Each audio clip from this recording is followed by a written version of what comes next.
पिछले भाग में हमने देखा कि कैसे अर्जुन ही श्री कृष्ण को समझा रहे थे कि अगर वो अपने स्वजनों को ही युद्ध में मार देते हैं तो कैसे उनका ऐसा करना कुल के लिए घातक होगा, कुल की स्त्रियों के लिए तथा पितरों के लिए भी घातक होगा। श्री कृष्ण जानते थे कि अर्जुन गुरुजनों तथा स्वजनों को मारने से भयभीत हो रहे हैं। ऐसा कई बार हमने भी तो अपने जीवन में कभी न कभी देखा या सुना ही है या किया ही है। ऐसा खासकर तब होता है जब परिवारवाद को अधिक महत्व दिया जाता है और अपने स्वधर्म से लोग विचलित हो जाते हैं। लोग स्वीकार कर लेते हैं कि अधर्म का साथ देना, लेकिन अपनों के विरुद्ध कोई कदम नहीं उठाते हैं, चाहे अपने कितने ही अधर्मी क्यों ना हो।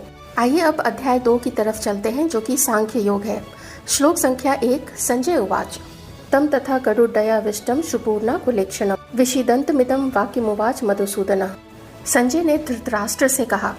इस प्रकार करुणा से व्याप्त, आंखों में आंसू भरे हुए और विषाद पाने वाले अर्जुन से मधुसूदन यह बोले, कुतस्त्वा कश्मलमिदं विषमे समुपस्थितम् अनारजुष्टमस्वर्गयं कीर्तिकर्मर्जुन कलभ्यं मास्म गमः पार्थ न तत्त्वच्युत्पद्यते क्षुद्रम हृदय दौर्बल्यम त्यक्तोत्तिष्ठ परम तप। श्री भगवान ने कहा, हे अर्जुन, संकट के इस प्रसंग पे तेरे यह मोह कहाँ से आ गया, जिसका कि आर्यों ने अर्थात सत्पुरुषों ने कभी आचरण नहीं किया, जो अधोगति को पहुंचाने वाला है, जो दुष्कीर्ति कारक।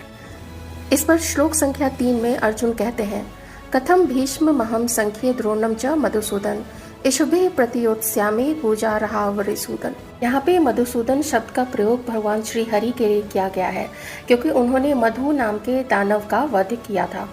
श्री विष्णु सहस्त्र नाम में भी आप इसका उल्लेख पाएंगे।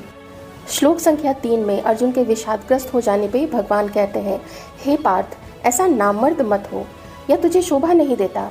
अरे शत्रुओं को ताप देने वाले, अंतःकरण की इस क्षुद्र दुर्बलता को छोड़कर युद्ध के लिए खड़ा हो।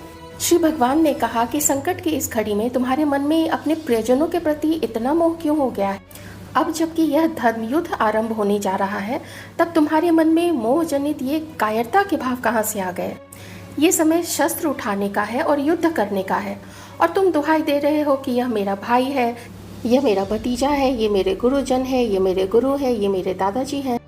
इसीलिए हे अर्जुन, तुम कायरता के इस भाव का शीघ्रातिशीघ्र त्याग करो। लेकिन अर्जुन फिर भी तैयार नहीं होते हैं। वे कहते हैं, हत्वार्थ कामास्तु गुरुनिहैव भुंजीय भोगान रुधिर प्रदिग्धान।